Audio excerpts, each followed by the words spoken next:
My name is Alex Hunt. I'm an English professor here at West Texas A&M University. I've been here since 2002.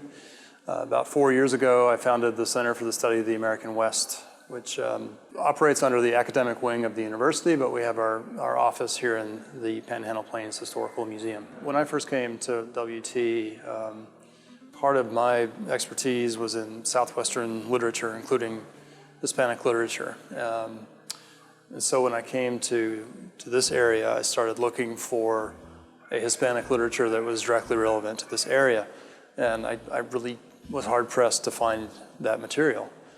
I began doing some research and reading into the history of this region and found that there really had been some important immigrations to this region, settlement of this region that came out of New Mexico in the 1870s. Following old trade routes and old sheep herding routes, but which led to real settlement, including irrigated agriculture in this part of the Panhandle during the 1870s. And that was not a story that I had known. The way that the whole Forgotten Frontera project started was that Seesaw put on an event that was just a sort of standalone event because we knew somebody who had expertise on the labor camp at Hereford.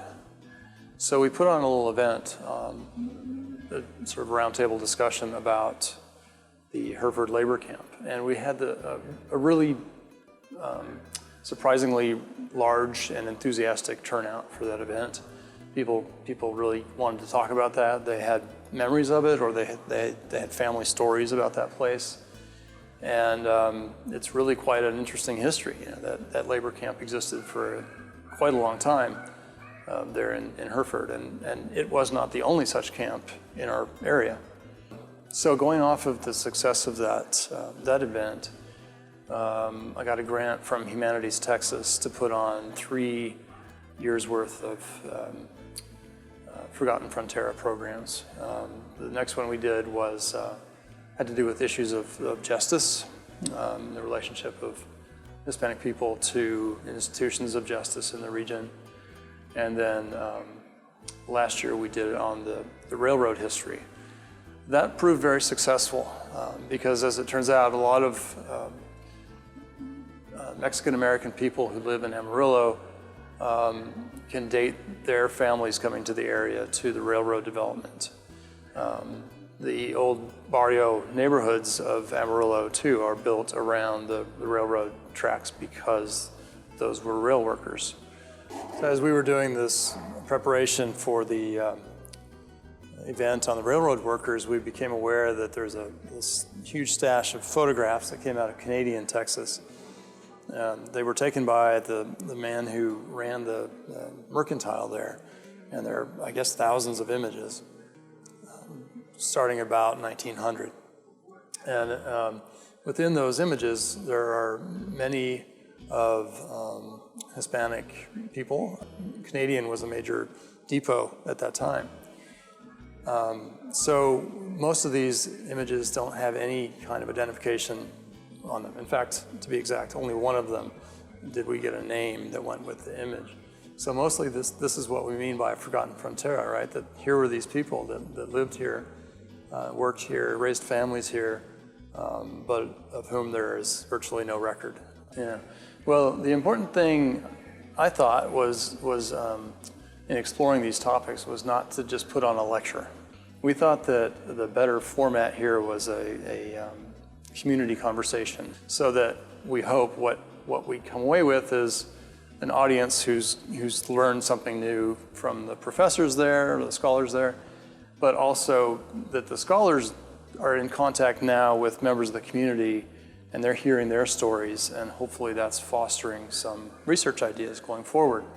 And then to augment that, we're trying to develop an oral history project where we're inviting people from the community to come in and talk to us about their memories, in this case of the railroad history.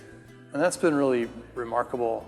One woman told stories, for example, that she remembered times when the railroad workers went on strike in Amarillo, and there was lots of tension in her household because, of course, the money wasn't going to be coming in, and she remembered her mother sort of shushing them and shunting them off to another room, because their father was stressed out about the strike situation.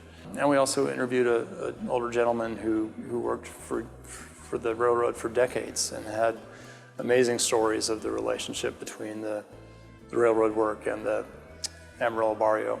So I think this is really important to our future as a region. As I understand it, to the degree that we are growing as a population in this area, the growth is Hispanic population. And while you can't draw a direct line from New Mexican people that came in the 1870s and Mexican immigrants that came in the 1920s to work on the railroad and other Hispanic groups that came to work in slaughterhouses and packing houses, I think it's important that we as a region recognize that we have long had Hispanic population, and that's an important part of who we are historically and going forward.